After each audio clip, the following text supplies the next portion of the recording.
how to convert ETH to BNB interest wallet. Hi everyone, welcome back to our channel. In this video, I'll be showing you the ways to convert ETH to BNB interest wallet.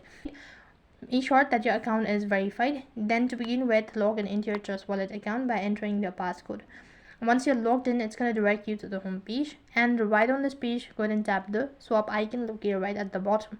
Now as for the swap icon, for you have to go ahead and select what you actually want to convert and to which asset you want to convert. So in our case, we are converting from ETH to BNB. So go ahead and select from and tap on the search box and then type in ETH. After that, you need to go ahead and select the to button and then select you are transferring to BNB. Type in that, and then you have successfully converted. Now you need to enter in the amount right on top. Automatically it's going to be converted, and then you can just go ahead and select connect to wallet, and next page you have to select the payment source and all that, or confirm all of their information, and you've successfully converted ETH to BNB interest wallet. So that is how you can convert ETH to BNB. That is all for this video. I hope the video was helpful. Make sure to like, share and subscribe to our channel. Thank you for watching. See you in the next video.